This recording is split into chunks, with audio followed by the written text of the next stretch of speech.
un ex-entraîneur de hockey aurait exploité sexuellement deux jeunes joueuses. C'est ça qu'on va regarder dès maintenant. Donc, ok, salut la pub. Bonjour. Bonjour la pub. Peux-tu crisser ton cœur la pub? Merci beaucoup. Un entraîneur d'une équipe féminine de hockey subit son procès pour exploitation sexuelle. Je pense que je vais me censurer ça là maintenant. Hein? Surtout en plus que là je viens de revenir, de recommencer mes lives. Je t'es un petit peu gentil. T'sais. Je vais pas crime la politesse. Tu veux dire quoi, crime la pour ma propre censure? On se comprendra que je viens de revenir. J'ai été quand même bannie pendant une semaine. Je veux pas retenter le diable.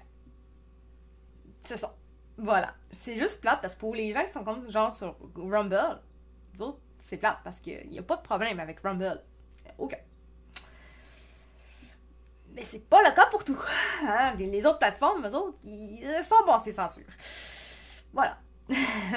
Donc, comme je disais, pour exploitation sexuelle, parce qu'il aurait profité de son statut pour entretenir des relations intimes avec des jeunes joueuses. Après, j'étais stressée. Donc là, c'est une victime qui parle. J'avais peur de décevoir mes parents, qu'ils apprennent ce qu'il venait de se passer. Je n'étais pas bien avec la situation, mais je n'étais pas capable de savoir pourquoi. A témoigné une femme de 34 ans en relatant des faits qui seraient survenus il y a 18 ans. Elle faisait alors partie d'une équipe de hockey mineur sur la rive sud de Montréal. Tommy Bédard était un des entraîneurs. Donc, Tommy Bédard, c'est l'accusé en question. Ce dernier fait face à des accusations d'exploitation sexuelle et incitation à des contacts. Le jour, c'est pas drôle. C'est ma façon de le dire qui est drôle pour me censurer. Là. Et incitation à des contacts sexuels. Il aurait profité de sa position d'entraîneur pour entretenir des relations intimes avec deux adolescentes de l'équipe au printemps 2007. La première témoin a raconté en salle d'audience comment elle se serait retrouvée dans le lit de son coach alors qu'elle n'avait que 16 ans. Lui, il en avait 25. C'est dégueulasse. OK. Un confident. Aux yeux de l'adolescente, l'homme n'était pas comme les autres adultes, évidemment, mais plutôt un ami. Donc, c'était plus un ami plus, on va dire. Et clavardait via la plateforme MSN. Hey, c'est vieux, là, MSN. C'est arrivé en 2007, gang. C'est juste que cette semaine, c'est là que les choses commencent. C'est juste, ça fait longtemps.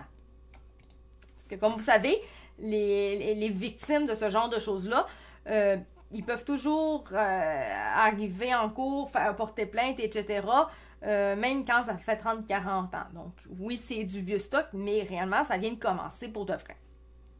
Donc, à l'époque, ils clavardait sur la plateforme MSN. Ils discutaient de... la pub m'énerve.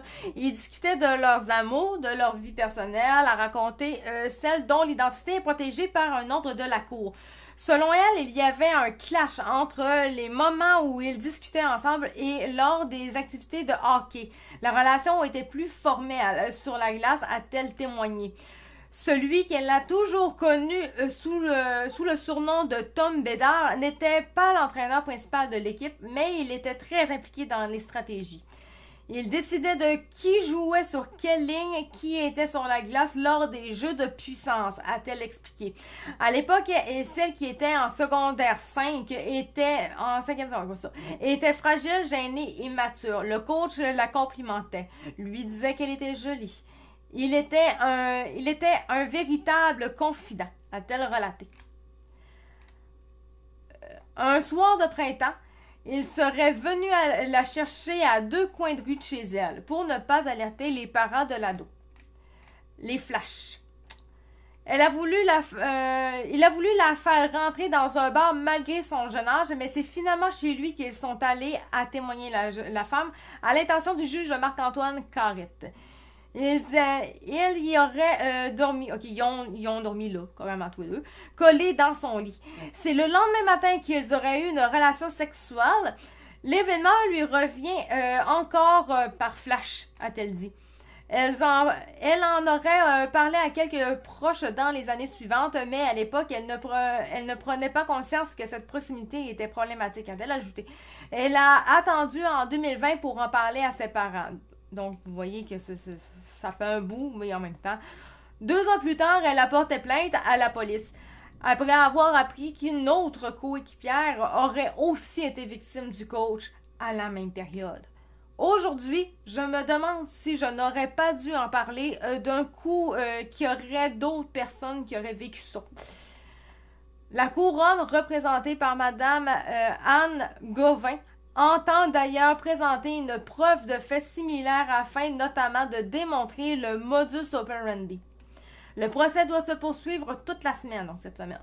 L'accusé est représenté par Mathieu Bourgon. OK. Et non Mathieu Bougon. En même temps, Mathieu Bougon, ça peut pas aller très loin. Si vous avez écouté la série ou vous connaissez un peu la série des Bougons, vous comprenez un peu mon clin d'œil. Autrement, vous le comprenez pas, pis c'est pas grave. J'ai pas tant écouté la série de toute façon. C'est juste que je le... Sur TikTok, il y a eu des petits bouts hein, avec les Bougons. Bref, c'est ça. On verra s'il va y avoir une suite par rapport à ça. C'est juste que je trouvais quand même que c'était bien à parler. Là, c'est quand même quelque chose. C'est des sujets qui sont importants. Je comprends les affaires avec Amazon et tout, c'est des choses importantes. Le 51e État aussi est important. Mais il y a des choses très importantes également sur le plan humain. J'ai rien de... Ouais, non, ben il n'y a rien de drôle à dire là-dessus. Il n'y a rien à... Il n'y a absolument rien.